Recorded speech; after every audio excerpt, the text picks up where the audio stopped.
while, so I'll take it. While Yeah. waiting on a few folks, one thing that would be really I'm curious about is, what is your interest in neurodiversity? Love to know a little bit about, one, what types of programs within information science you're interested in, and why neurodiversity. That would also help me cater how we structure our time together. I'd love to hear from you if you are comfortable sharing.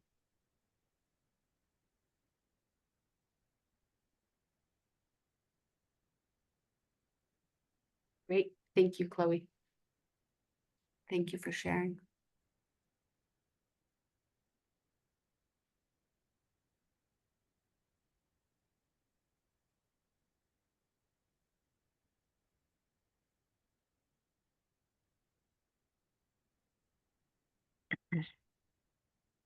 I just got one request for your recording, Hala. Excellent. I haven't we have an email account for it, but I get questions about the sessions as they go on. Great.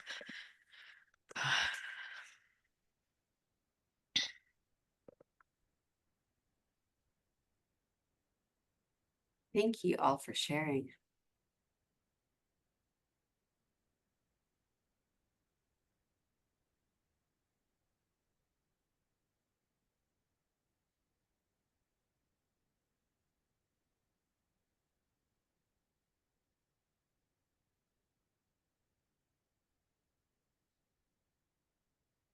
We'll just give it a minute to transition from session to session. I would imagine some folks are still transitioning.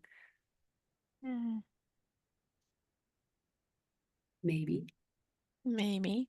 Be almost be niche, Mm. and it'd be a small group.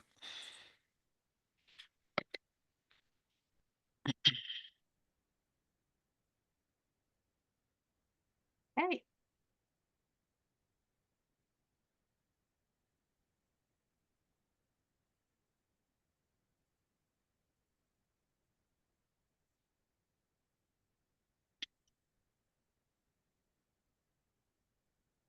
And I'm ready to start whenever you think it's a good time to start. Okay. Wendy. Yep. Let me know. Hi, everyone. I'm Wendy Phillips, Director of Student Services for the Information School at the University of Washington. And welcome to day 2 of INFOcon. I hope you've been able to attend some other sessions and found them useful. Our session today is on neurodiversity in the workplace, and Dr. Annabi is building a research center on that and doing a lot of work in that space, and including in libraries, some interesting work in libraries. So she's going to share a little bit about what she is learning and what research she is producing and her next steps. So I'm going to turn it over to her and go back to silent mode. Excellent. Good morning, everybody. And I think it might be good afternoon in some for some folks on the East Coast. My name is Hala Annabi, she, her pronouns. I am for those who would like a visual description, I am a Middle Eastern woman with long brown hair, wearing a white top. I'm glad to be talking to you today about neurodiversity in the workplace and what we are doing at the iSchool to lead nationally in research in this domain. Before I begin, I want to just maybe set up a couple of context issues. I describe myself as a scholar practitioner. Much of my work is based in empirical work that contributes to best practices and application of that, our findings into how organizations are designed and how programs are delivered across industries, including libraries. When I speak about neurodiversity in this context, I want to emphasize that I'm not speaking on behalf of the neurodivergent community. Rather, I'm synthesizing their perspectives and their input into our research, and synthesizing all the findings that we have from our own work as well as other folks' work to help us frame the next phase of neurodiversity in the workplace, especially in the context of information schools. I would love for this conversation to be engaging. So if you have any questions, raise your hand or put your comment in the chat. I will be able to pay attention to that. The other thing I will say is a note on language. I use identity first language, that is autistic person or neurodivergent person rather than person first language. I use identity first language because it's the preference of the majority, not all, of the neurodivergent community. So with that, I wanted to highlight a few things that we will do together that hopefully will appeal to your interest and address some of the things that we are doing at the University of Washington. I'll do a quick overview of neurodiversity in the workplace research and how that space emerged, particularly in the context of the social model of disability rather than medical research in this space.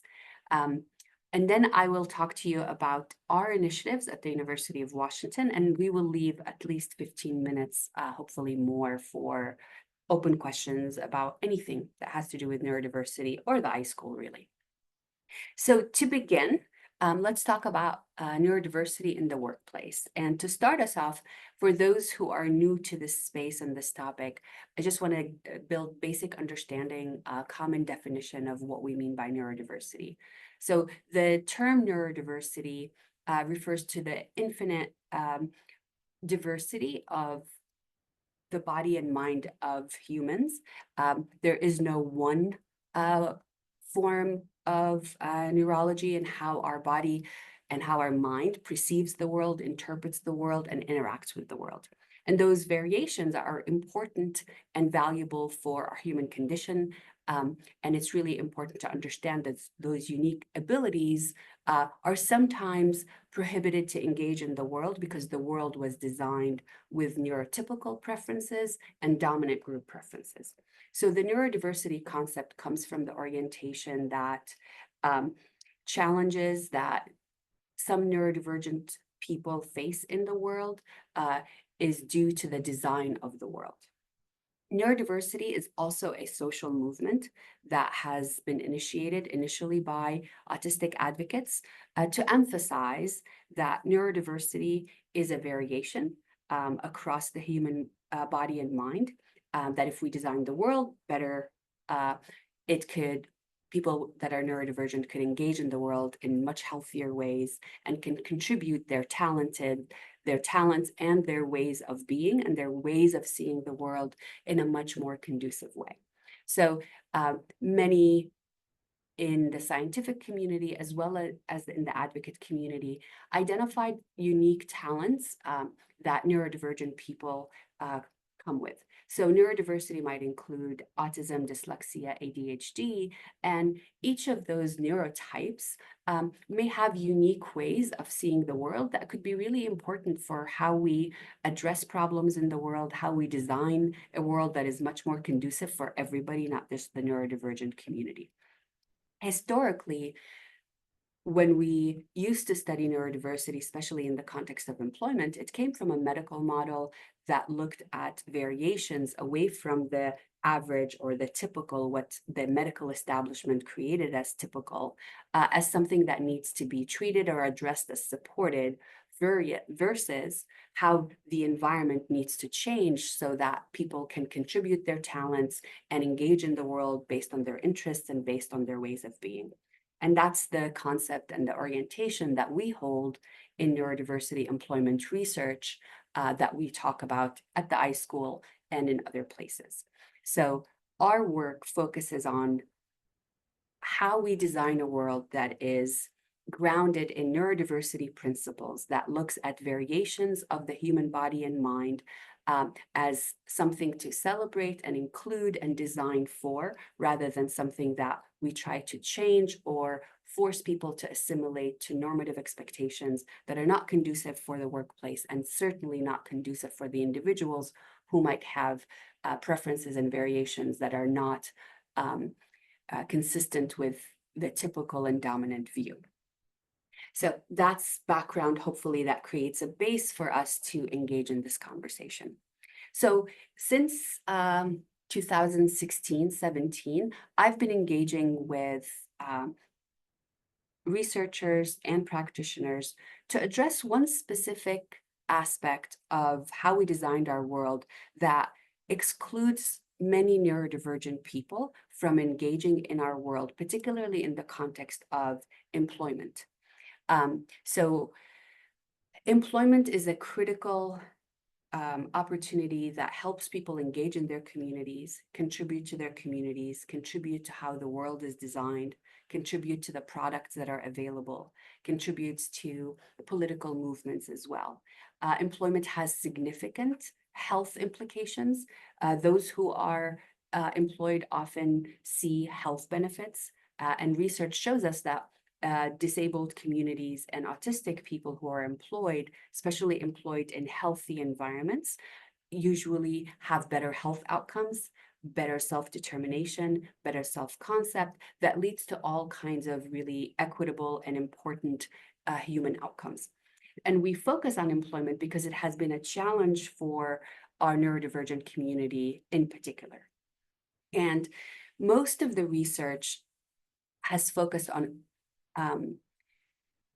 infant and early childhood research, and especially research that focuses on a medical context where we focus on treatment and support. And initially, there's a lot of research in the medical environment that's also around cure. And there has been less attention on specifically school-age students with an orientation to go to college, transition to college, and adulthood.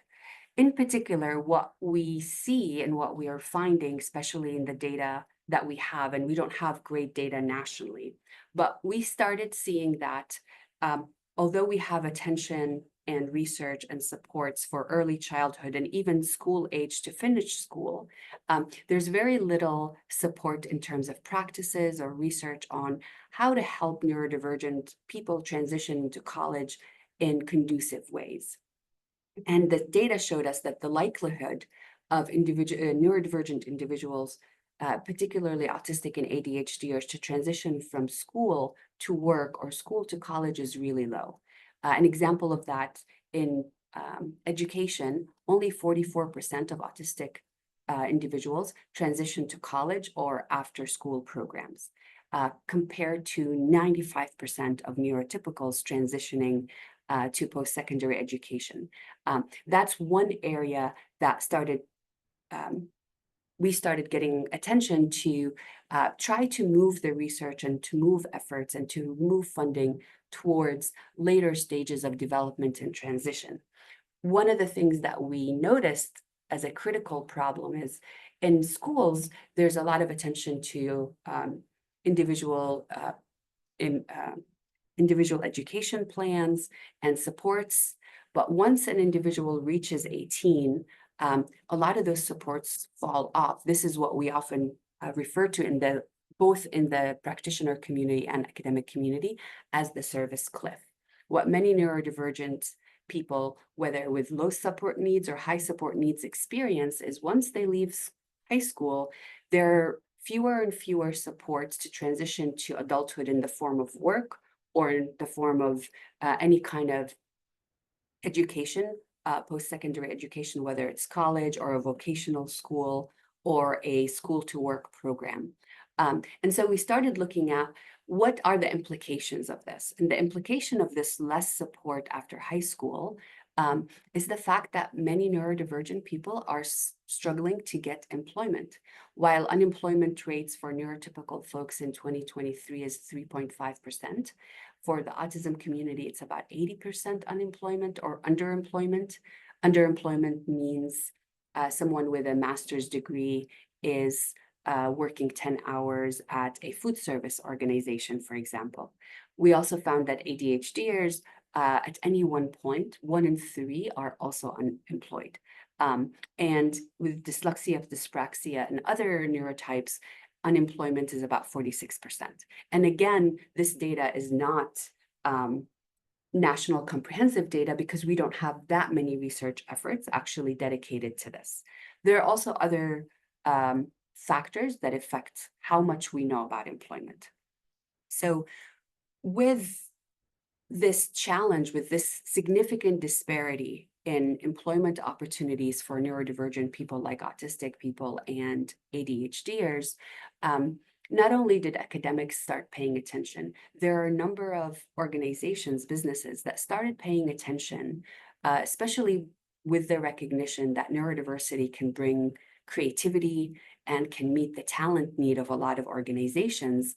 And coupled with the movement from advocates to advocate for themselves and their talents and their interest in employment, came the rise of what we call the neurodiversity at work movement. And this started in around 2004, where a father of an autistic child noticed his son's talents. He was in IT consulting, and he realized that his son has in particular, his son was autistic, who had an interest in detail and maps. And he realized that those skills could be really valuable for the line of work he does, which is testing and quality assurance. So he created a company that developed a model that changed the way job descriptions were written and how people were interviewed, and saw great success in providing employment opportunity for autistic technology workers that were often excluded from the workplace. That employment model got noticed by other large, initially technology companies, and was brought to the US in around 2013, where SAP created different hiring program that helped break down the barriers, the systemic barriers that existed in interviews, selection process, job design, to give more opportunities for those who are interested in the technology field. And that model quickly got copied by companies like Microsoft, and also some smaller companies like Rising Tides, which is a car wash, and TPI, which is a service organization that does all kinds of services, both janitorial services as well as technology services, to provide these employment opportunities. And that's the time that we at the University of Washington got involved in this movement and partnered with some of these leading organizations to identify why are some companies able to change structures and create alternative pathways to employment, and what are the best practices about that. And that's when we partnered with Microsoft, SAP, EY, and JP Morgan Chase, and we wrote the first Autism at Work playbook that created a structure for organizations to pursue this work. And in 2000, actually just last year, we produced the same type of outcome for the federal government. All of this is done under Disability In, which is a multinational nonprofit that advocates for employment, equal employment, equitable employment of disabled people across all types of industries. And this particular movement and this particular issue around equitable employment for neurodivergent people who have been largely excluded from the work environment is being, if you will, supported, enabled by a number of factors. One, increasingly, one part of it is better diagnosis, is there's better awareness around neurodivergent people and their talents and their needs. The workforce and the students that are coming into colleges are identifying as neurodivergent in much higher numbers, and they are requiring and needing and demanding that the workplace changes. Also, industry needs across many sectors, not just technology. We see it in technology, we see it in security, we see it in some service organizations, some tactile industries. There is a need for talents that some neurodivergent people are more interested in. So we see some industry trends, for example, the federal government. One of the critical drivers for why we partnered with some agencies in the federal government is that most federal government jobs remain unfilled. About 35% of job postings stay open for 6 months or more. And those jobs could be and they're across all types of roles, whether it's HR, whether it's services, whether it's technology, whether it's management, and those jobs could be filled by the underemployed neurodivergent people if the jobs were designed properly and the interview process, especially some requirements in government that are not job related, that could be ignored. For example, one very critical factor in employment in federal space is most federal jobs that are knowledge work jobs require a college degree, whether the skills required are associated with college degrees or not. And about 6 years ago, there was an executive order that actually got rid of that job requirement, that enabled more agencies to reduce the reliance of college graduates. And the reason why college degrees are problematic for many neurodivergent people is college environments are not designed well for many neurodivergent folks, particularly for autistic folks and ADHDers and dyslexic individuals. So we're trying to figure out what are the pathways that are best. And there are some government supports that are going into this space. There are also the rise of assistive technologies, both in terms of executive function support, self-regulation, in terms of emotional regulation, focus on time management as well. So there are more technology supports as well that are helping facilitate this process. And most importantly, and I think this is the most critical one, is the nature of work and many trends in the work environment are starting to focus more and become more designed with the orientation to focus on talent and strength rather than what we think of as fringe or less relevant normative expectations, whether it's a college degree or certain social skills that don't actually contribute to the work itself. And those trends are pushed by DEI movements broadly, but they're also pushed for trying to focus on the work and creating spaces that are productive for the work. So all of these drivers are creating this space where both organizations and researchers and government agencies and neurodivergent community advocates are looking at ways to change the way we think about transitioning from high school to work or from high school to college to work, and changing the workplace itself so that we can create equitable environment where people can find jobs that they're interested in and be able to succeed in ways that are conducive to them rather than being pushed to assimilate to normative environments that are not healthy. And that's the focus of this work, and that's the focus of this particular area of work. So I'm going to pause here and see if anyone has questions about the context before I tell you about what we're doing about it at the University of Washington. And I will take a sip of water.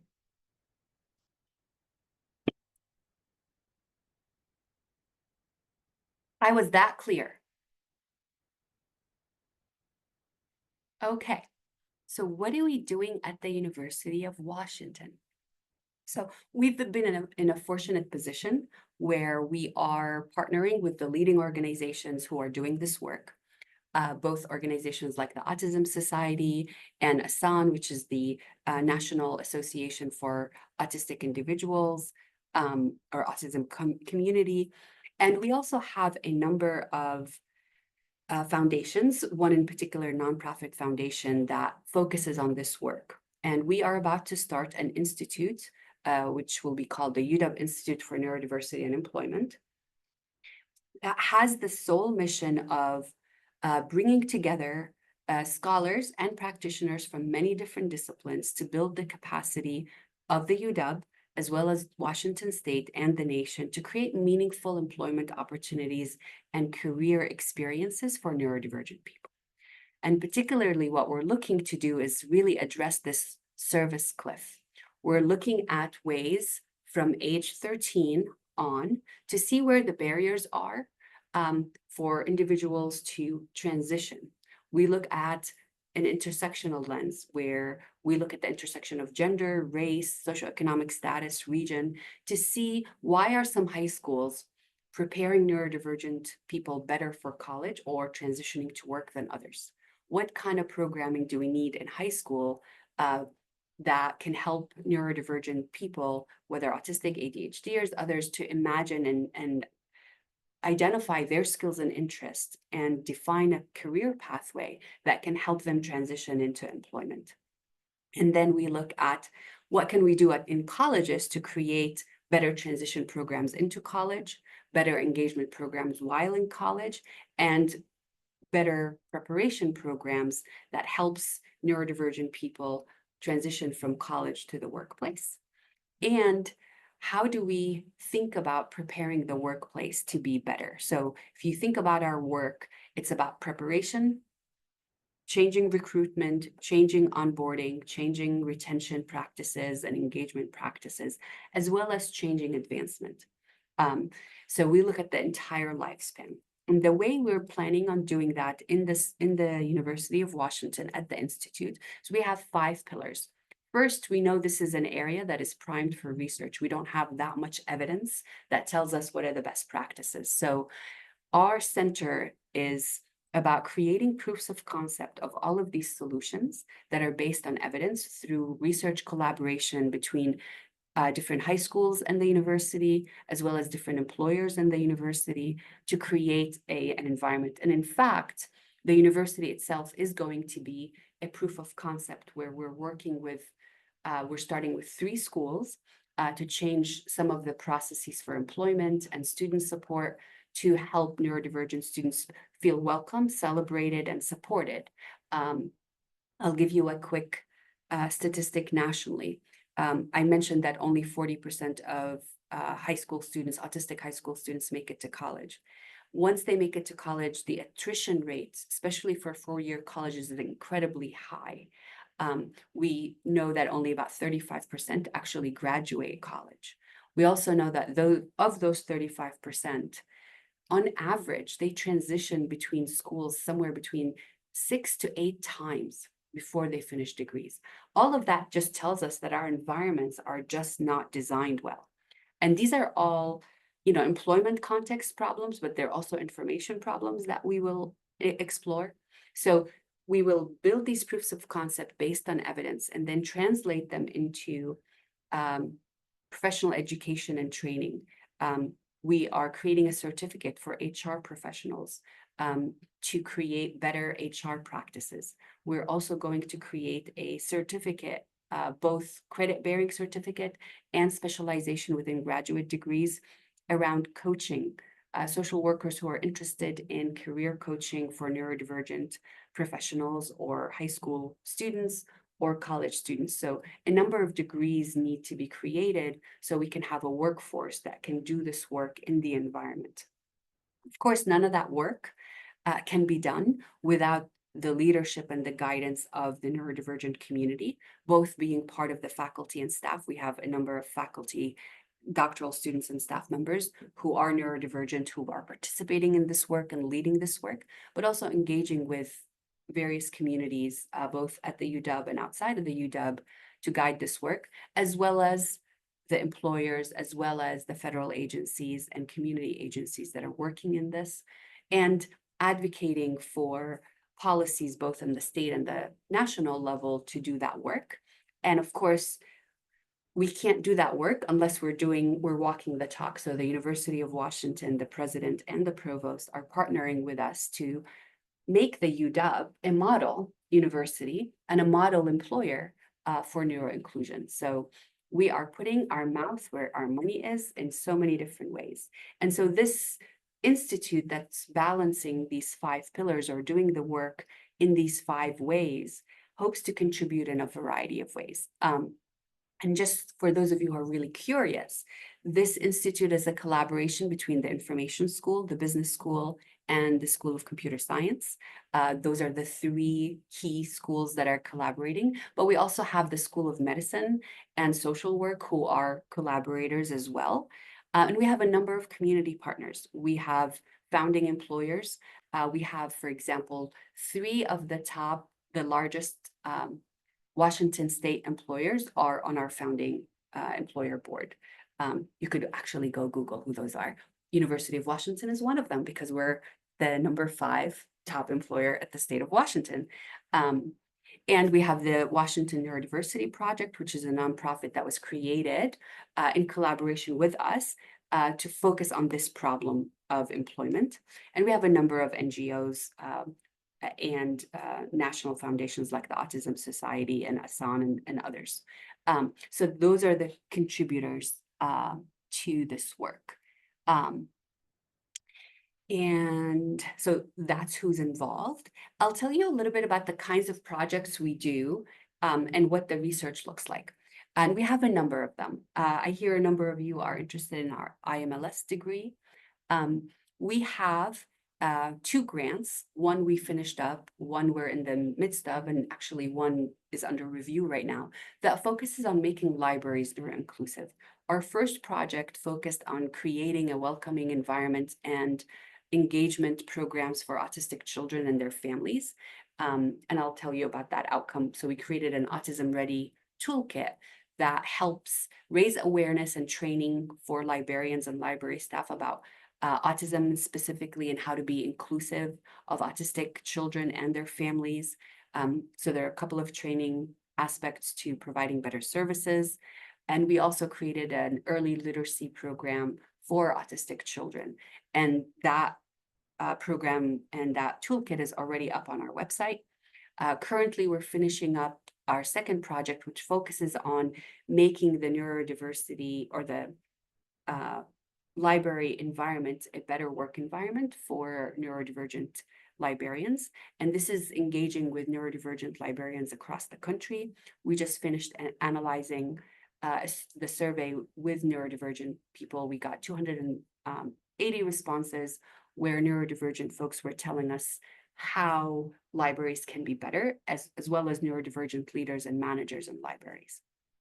And we have another project that we're looking to partner with the leadership of libraries. And when we talk about leadership of libraries, both neurotypical and neurodivergent leaders that manage different libraries on how do we change the structures of libraries to be neuro-inclusive. And I see that there's a comment.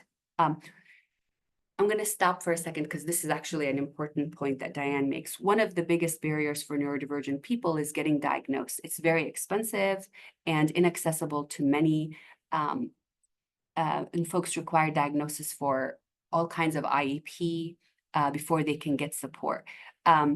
So this is a great question. One of the biggest challenges with IEPs, as well as in employment support that is currently funded by the government, is diagnosis is required.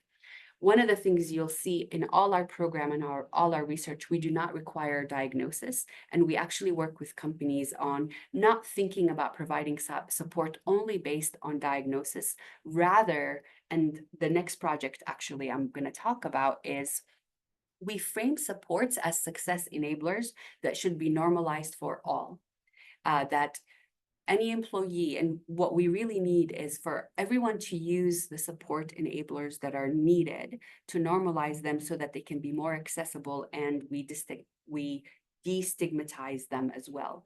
There are neurodivergent people who have diagnosis who fear disclosure because there's so much stigma attached to their disclosure, and there's so much stigma attached to them taking any success enabler or accommodation. So our work is about changing the context and the structure of the employment space and the support spaces to make diagnosis not a requirement. That's an essential design principle of neuro-inclusion. But I hear you, it's a barrier for IEPs. It's actually a barrier for many support programs in colleges. We ran a support program for technology students in preparation, and we did not require diagnosis. Of course, also diagnosis is loaded across gender and ethnicities as well. So there's significant barriers when you also input an intersectionality lens. So I totally hear you. And programs like Microsoft no longer require diagnosis, for example. And we're seeing those shifts for sure. And I'm not sure who mentioned this, even with diagnosis, it's often hard to get support. This is why we're creating these educational programs to create more capable and coaches and teachers and HR professionals that are grounded in neurodiversity principles, not just in a medical environment principle, that can actually support the work. And we know that there are not enough. So that's something that we are aware of, and that's the very reason why we're creating an educational component in the University of Washington, so we can prepare professionals who can do this work. And we can get into that quite a bit, but imagine a workplace or a college where you come in and you say, I need these things to make me successful. And you work with someone who has knowledge and expertise and some technologies to support them to identify and help you define all kinds of strategies that will be available to you. That's the end state. That's the neuro-inclusive state we're working towards. I hope that explains it. And so this NSF grant that we just started a couple of months ago, this is a project that's funded by NSF, and we're collaborating across computer science and the iSchool to identify all of the strategies and the supports, technology supports, managerial practices that help technology workers. So based on individual differences, so that we can create a comprehensive database of these success enablers and the circumstances and the conditions that make these success enablers effective, so that people can access all kinds of ways and designs to make this work stick, right? So that's the other project. So we have two projects focused on changing libraries. We have a project, initially it starts with the context of technology, but hopefully most of these lessons will be transferable to other environments as well, that focuses, and we don't call it accommodations, because accommodations come from an ADA context that it's medically grounded and is very, very hard to access, as you all said, because it requires diagnosis. No, we want to say, and the other thing that, if you hear me full talk about neurodiversity in the workplace only, neuro-inclusive practices, for the most part, what we know is they're good basic managerial practices that are important for everybody. They're helpful and critical to be effective for everybody. So we want to shift from accommodation and that we have to do things only for this community. It's just good practice that helps everyone. How do we design a world that's based on that? So Chloe said, I am nearing the end of my undergraduate degree online. I'm planning on getting my master's in library science completely online.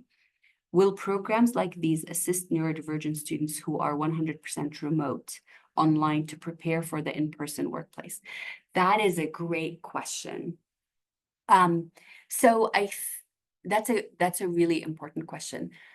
One of the things that I'm actually trying to pull some data, particularly from the survey that we just looked at.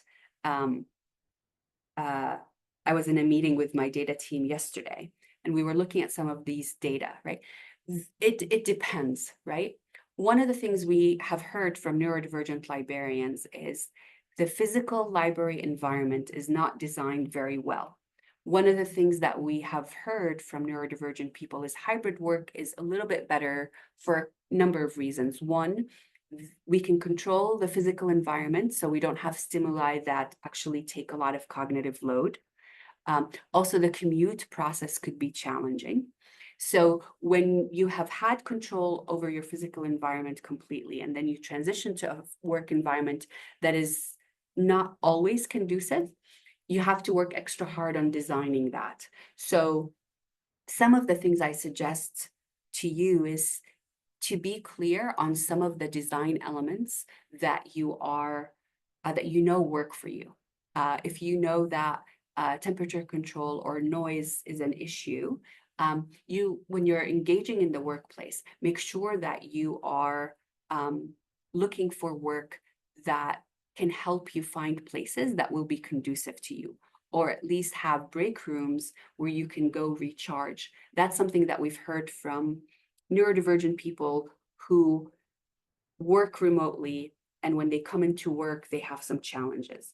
The other part of it is Another dimension of the barriers that some of our neurodivergent employees, librarians state is the interactions with neurotypical employees sometimes can be hard, where they're expected to assimilate. So I would suggest that you look for libraries who have awareness and are inclusive, and you can ask questions about rules of engagement, some of the context of cohesion, some of the context of collaboration to identify some of these themes.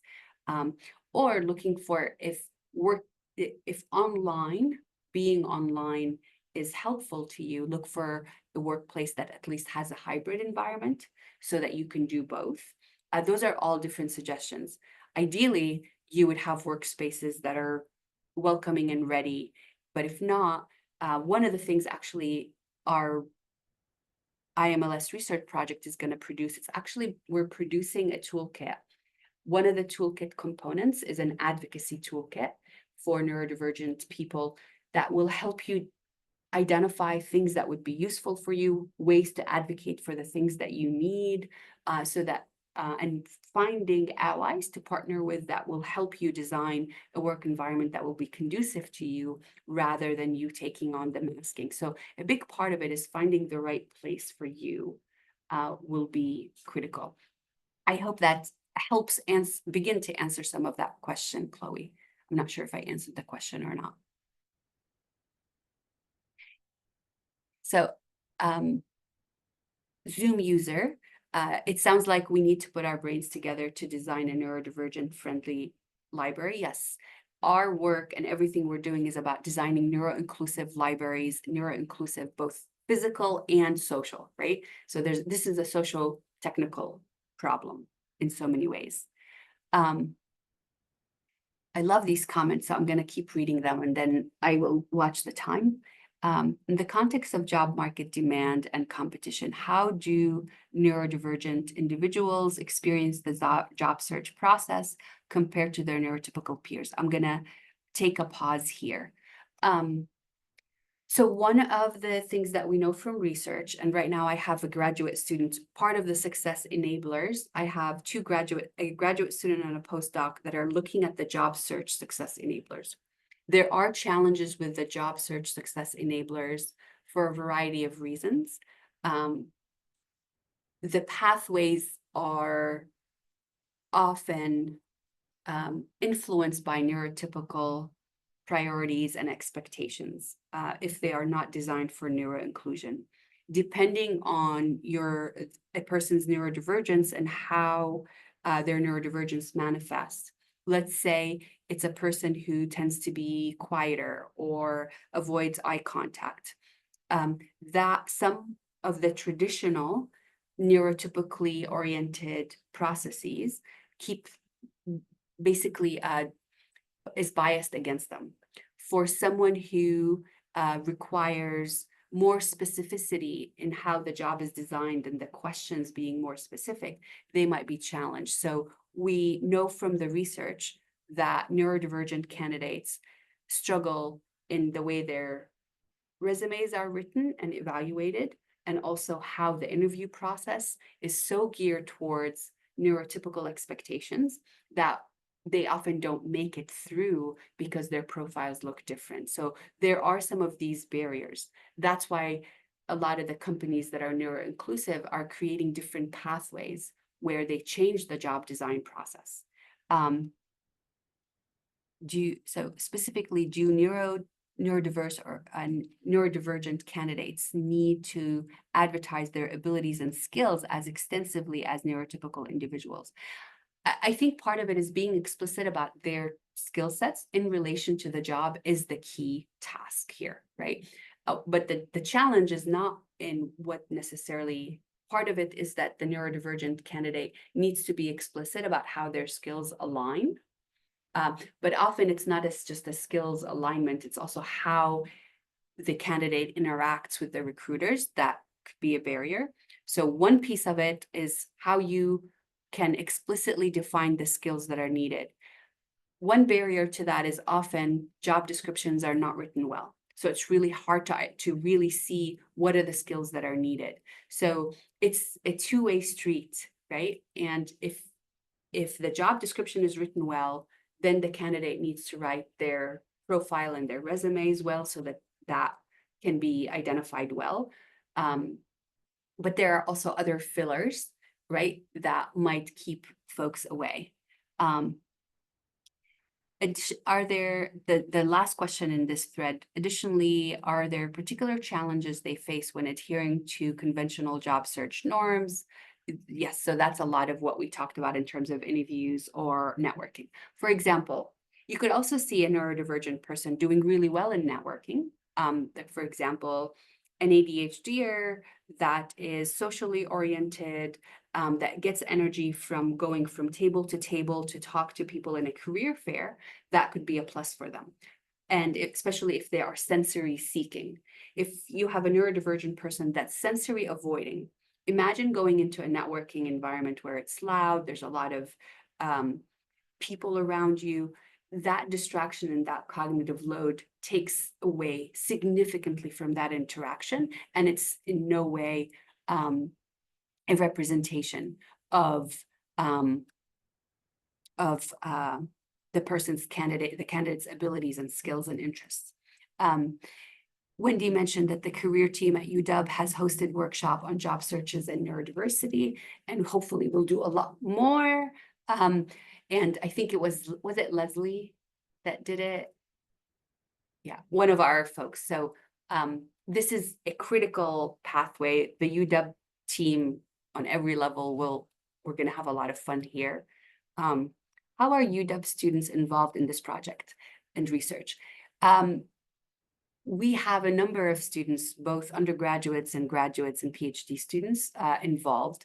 In the library program, we have MLIS students. So far, we had 3 MLIS students and 2 PhD students involved in the IMLS projects.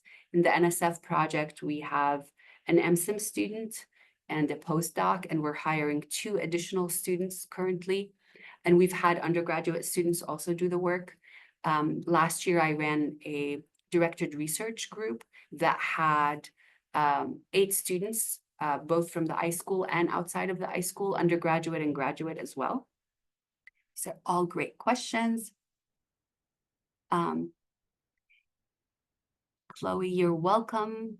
I'm not formally diagnosed with either ADHD or autism, though my therapist and I suspect both. I'm glad that this coverage is helpful to you, and I'm happy to have more conversations. Veronica, do you have any advice on disclosing a disability during the job interview process, especially with concern about potential bias? Disclosure is definitely a personal decision, and ideally, disclosure is something that will be welcomed and would indicate that here are my skills, here are my needs, and finding an employer that will meet you there, right? I'm not saying it's without risk, but I'm also suggesting that you want to find an employer that will value you and support you for who you are. And if they're biased, you're probably going to face more challenges when you go in. And we know, and I'm not going to lie, empirically, we know that disclosure sometimes does affect companies who are not neuro-inclusive. Other companies, it could be a positive thing, who are neuro-inclusive. However, I will also urge you to think about what kind of employer do you want to be employed by? And if they're biased against you in the interview process, how biased are their processes when you go in there? So I think what I would do, well, one recommendation, not what I would do. One recommendation would be to have an open conversation about skills and needs and how you can create a space that is conducive where you can apply your talents. This is a longer conversation, but I also will suggest earn or ask Jan, askjan.org. I'm going to write it, askjan.org, has a couple of write-ups from neurodivergent advocates and from disability rights advocates that really help you frame this conversation. I'm not being explicit enough to help you frame it. That I really recommend that you read it. Again, it's a personal choice. It has risks, but think also about this is an open conversation, and more folks are understanding, have better awareness.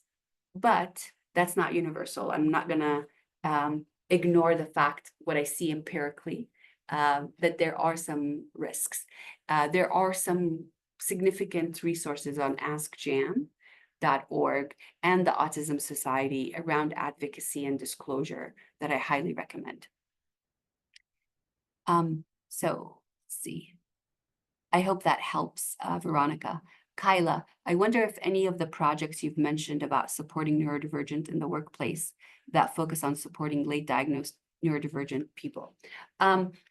Yes, so one of the, for me as a researcher, one of the things that we know and that I find incredibly important and the signal for real neuroinclusion is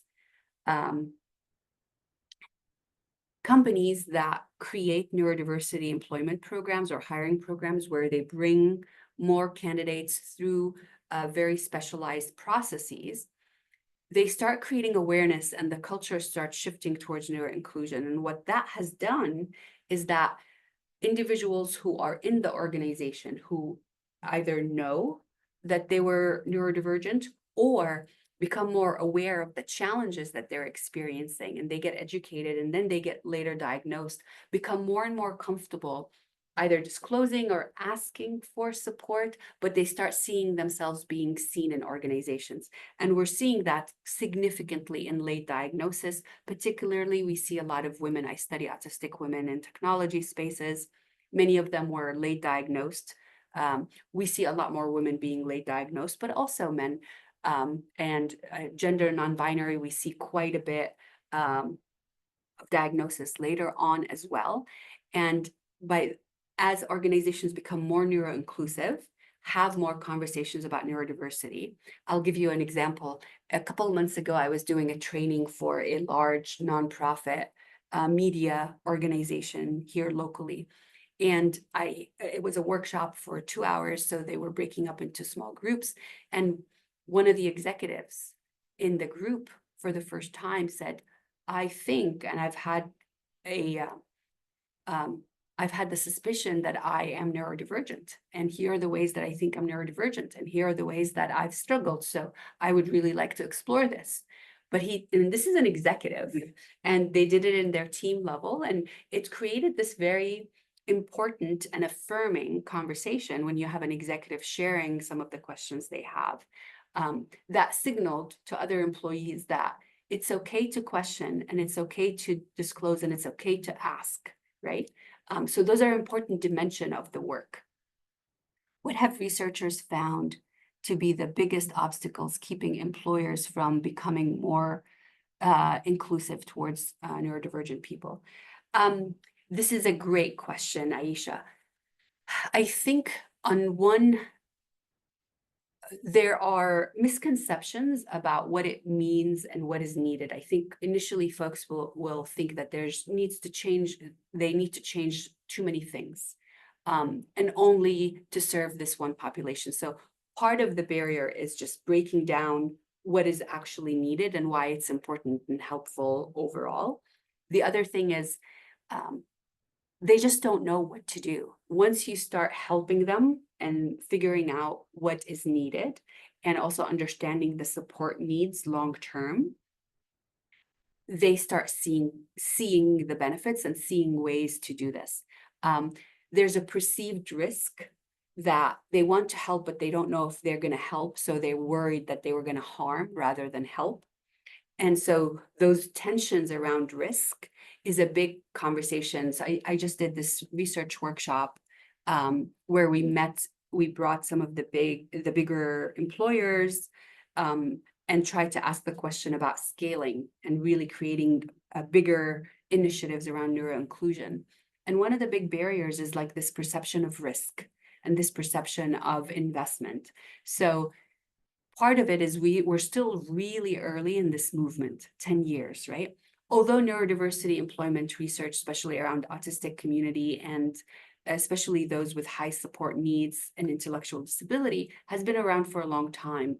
It's been very limited in scope and sheltered in many ways. So there's the transformation aspect of neuroinclusion and our push that the organization needs to change. It's not just about supporting the employee, it's about changing the organization. I mean, we're just talking about 10 years within the US, right? As a movement and as a space for research. So we're still in the early stages of this work. And I think, I'm very optimistic that in 20 years, we're going to have very different conversations, but we're still early on. Thank you for all these questions. This is great. So let me tell you about a couple other projects. Another project we are doing, which is funded by the Department of Education in collaboration with some nonprofits, is a preparation program. It's called Able IT Work Readiness Program, and it's a program that provides technology credentials and work readiness skills for neurodivergent people outside of a college context. So for those who either have gone to college but didn't have a work experience or don't want to go to college but have an interest in technology, there's a nonprofit called Melwood in Maryland, who's been doing this work for a very long time, created a program that prepared candidates for the federal government in particular, is replicating this program, and the University of Washington is helping them with the evaluation of the program and the replication of the program. So that's those are our three bigger funded projects, but we have other projects. We have a smaller project that we're just starting. There's a technology company that employs a lot of neurodivergent people who've created AI tools to support team integration, self-regulation, and other dimensions. We're going to study the implications of AI tools to support neuroinclusion, both from the neurotypical manager perspective and the neurodivergent employee perspective is another project. And we're looking at all kinds of things. So, and I'll just wanted to highlight these. I'll just stop with these four. And just make sure, kind of tell you about kind of the impact that we have. Like, what are we producing? What is this work all leading to? One, the University of Washington's iSchool has been central in this community. We started the first research conference that supports this work. This is something myself and a colleague of mine from Microsoft Research started about 6 years ago. We started with 12 people, 12 scholars who were interested in this work. Last year, we did the conference in Maryland. We had about 110 people attend, right? Within 6 years, the community is growing.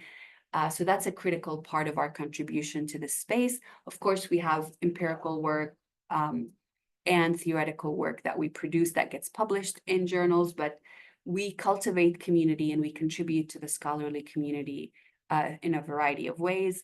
I talked in the beginning about I'm a scholar practitioner. A lot of the work I do gets translated into toolkits. I explained the Autism Ready Toolkit in libraries, the playbook, which is a guide for creating employment programs. The first one is industry. The second one is federal government.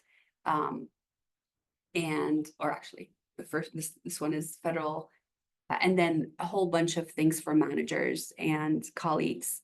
So I call it the Autism at Work or the Neurodiversity at Work playbook series, because we continuously produce things based on our research.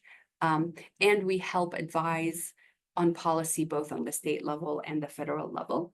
And of course, we want to do more with academic programs like partnerships with Wendy's team at the iSchool for Career Services, and community advocacy and such. So that's the broader impact that we're trying to make. And we only have 3 minutes, and we've been asking questions along the way, but I wanted to stop here and see if there are any other 1 or 2 questions that I can answer for you. I'd be happy to do that. Any more questions, general or specific? I mean, isn't this exciting work?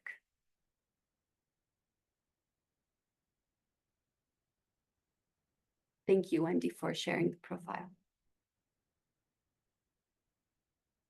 Okay. Thank you, Milo.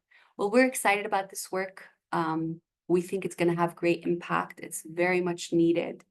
And the University of Washington is one of the leading institutions across the world, not just the country, doing this work. So for those of you who are interested in this work, this would be a fun place for you to come and study whatever graduate program or undergraduate program that you want and be involved in some way or another. And with that, I'll stop sharing and see if Wendy needs to close with any other comments. I don't really. Thank you all for attending. I did, as Hala noted, pop her profile on the University of Washington website so you can see more of what the work is that she does. And there's some links in there to some of the work so you could explore it a little more. And I will say that she does take doctoral students. Yeah. So if those of you are interested in looking on that down the line, that is something that you can consider in the future in working with her on this research. Or if you enroll in one of our master's degree programs, there may be some opportunities to do that work as well. And yeah, thank you so much for joining. I hope you are getting a lot out of these 2 days. Thank you, Wendy. Yeah, thank you.